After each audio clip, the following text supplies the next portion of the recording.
In this tutorial we'll learn how to create groups using TestNG framework.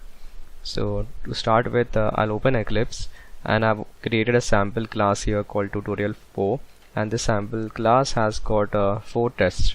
Okay, test case 1, 2, 3 and 4 accordingly. I've just kind of separated them into various types. So the first 2 is regression, the next 2 is smoke, the first and third is type A, and the second and fourth are type B. I've just given it right here. So regression, smoke, type A, type B. Okay, so to learn about grouping, first thing is we'll go ahead and create a TestNG XML. So right click on your class, okay, and then you go to this is for those who do not know how to create. Okay, so convert to TestNG. So here we go. I'll not give the name as TestNG, I'll give the name as tutorial 4. Okay, and the suite name I will let it be suite. Let the test name as testing methods, testing groups. Okay, and I'll just go ahead and finish. So let me open my XML. This is my TestNG XML. Okay, so let me run this TestNG XML and let's see what happens. So when I run this, I see that all my test cases have run. Test case 1, test case 2, 3 and 4. Now this is 4 test cases. You will be having hundreds in the real life. So what if I want to only execute my regression test cases? Okay, so how do I go ahead do that? So when I create my test cases, okay, I have to segregate them into which one is regression and which ones are smoke. So to do that, I have to come into my test annotation right here, and I have to type here groups. So GROU control space. So what I get here is groups, and it accepts array of strings. Okay, so it's the easy way to find out what it accepts. Yeah, so groups is equal to, so let me give an array. Okay, so this is how you give an array of strings. So it accepts 4 strings and they are arrays. I'll give only one for now. So let's say this is regression. Copy this and give it here, regression. So what I've specified is this particular test case 1 belongs to the group regression. Okay, I can also give it more than one groups, so I can put a comma here and say it also belongs to the group called type A. Cool. So in this, let me just copy this and give it for all, you know, for my second test, third and then my fourth. I'll say this is regression as well, but this is type B. Okay, this one is smoke, and this one is also smoke. So my third and fourth test cases are smoke.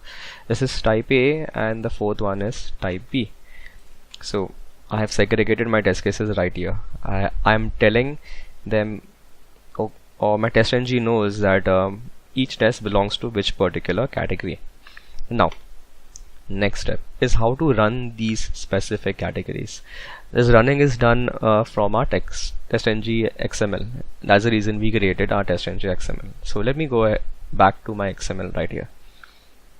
So underneath our test, okay, the first thing we do is we go ahead and create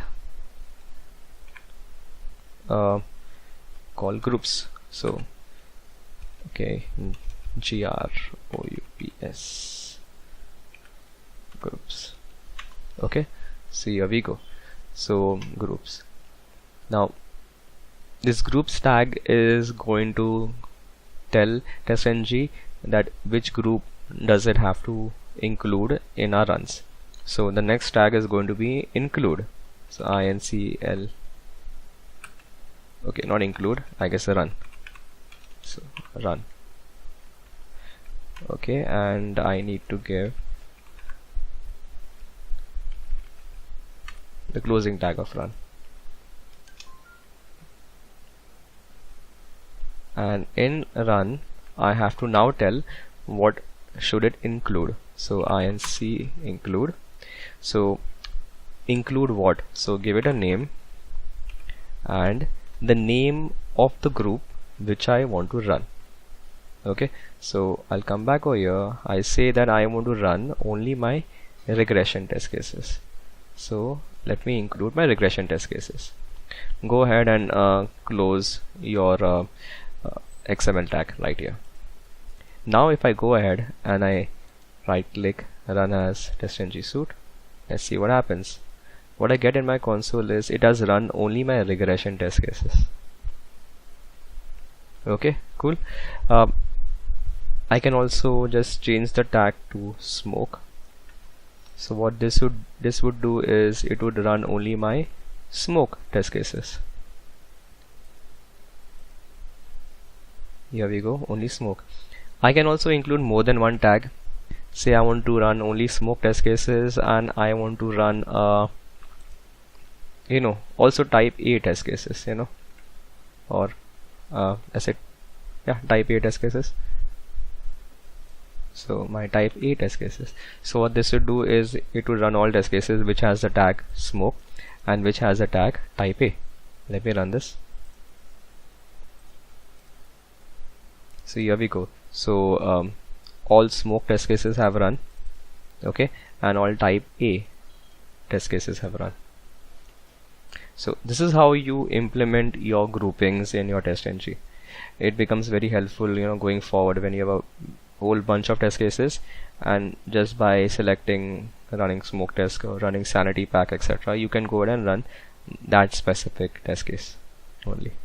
Okay, go ahead and post any questions that you might have in this tutorial. Thank you.